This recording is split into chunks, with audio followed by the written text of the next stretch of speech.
Hello friends, welcome back to my channel visa convention.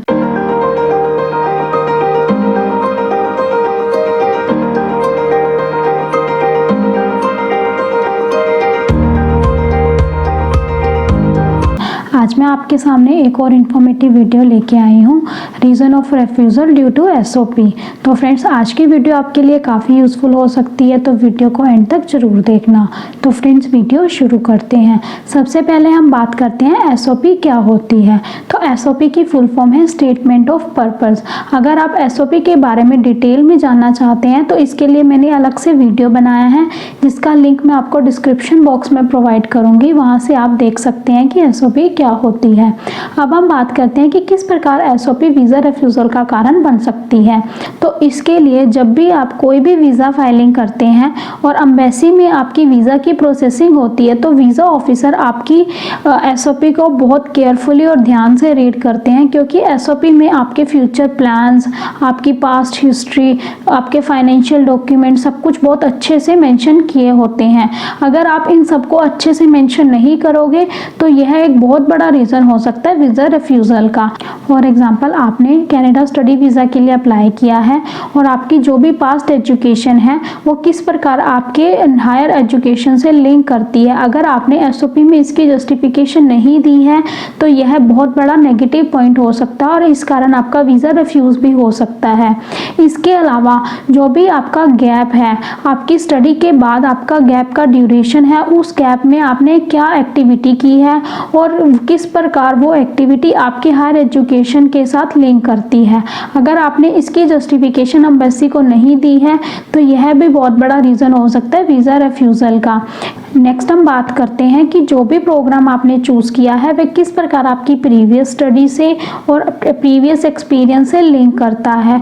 यह भी आपको एसओपी में बहुत अच्छे से मेंशन करना होगा और इसके साथ ही आपको एसओपी में यह भी बताना होगा कि किस प्रकार इस प्रोग्राम से आप न्यू चीज़ें या न्यू स्किल्स सीखेंगे जो कि आपने आपके प्रीवियस एजुकेशन या एक्सपीरियंस से नहीं सीखी है। नेक्स्ट हम बात करते हैं फ्यूचर गोल्स की।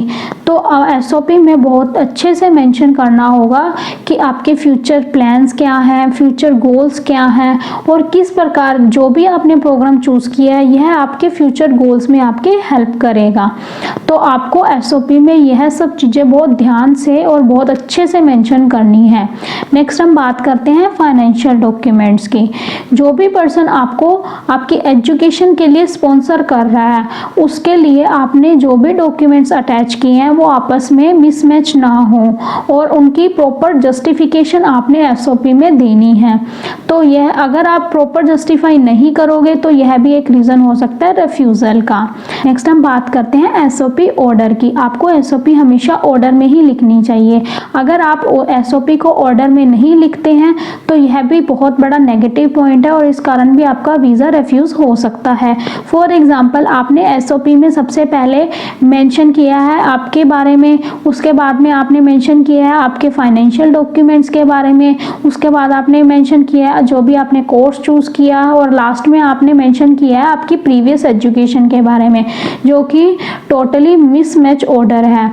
एसओपी में हमेशा आपने सबसे पहले आपकी पर्सनल इन्फॉर्मेशन, उसके बाद आपकी प्रीवियस एजुकेशन, नेक्स्ट आपकी हायर एजुकेशन और उसके बाद आपके फ्यूचर प्लान्स, फाइनेंशियल डॉक्यूमेंट, इन सबको एक प्रॉपर ऑर्डर में लिखना होता है।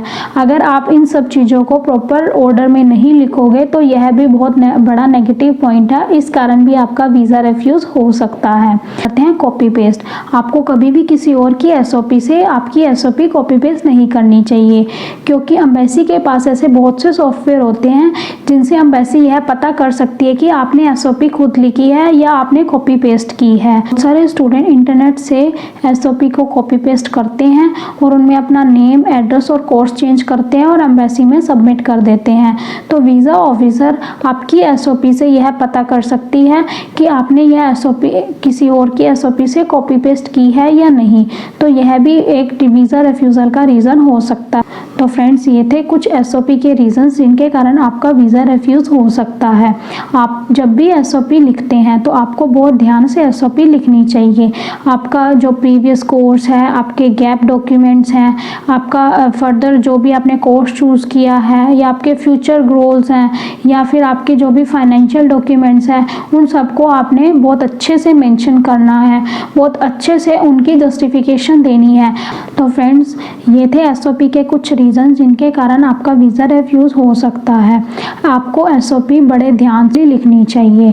जब भी आप SOP लिखते हैं तो आपको हमेशा आपकी पॉजिटिव पॉइंट्स, आपकी लाइफ की अचीवमेंट्स उसमें मेंशन करना चाहिए, और जो भी आपकी लाइफ के नेगेटिव पॉइंट्स हैं, फेलियर्स हैं, उन सबको आपको हाइड करना चाहिए। जब भी आप SOP को लिखते हैं बहुत ही केयरफुली आपको SOP लिखनी चाहिए और उस पर टाइम स्पेंड करना चाहिए। अगर आप इसको नहीं लिख पा रहे हैं तो आपको डेफिनेटली किसी एक्सपर्ट की एडवाइस लेनी चाहिए, क्योंकि एक गलत SOP रिफ्यूज़ल का कारण बन सकती है। तो फ्रेंड्स आई होप आपको आज की मेरी वीडियो काफ़ी इन्फॉर्मेटिव लगी होगी। अगर आपको मेरी वीडियो इन्फॉर्मेटिव लगी है तो मेरे चैनल को जरूर सब्सक्राइब करें, वीडियो को लाइक करें, शेयर करें और बेल आइकन को प्रेस करें, ताकि आपको इसी प्रकार की इन्फॉर्मेटिव वीडियोस की नोटिफिकेशन टाइम टू टाइम मिलती रहे।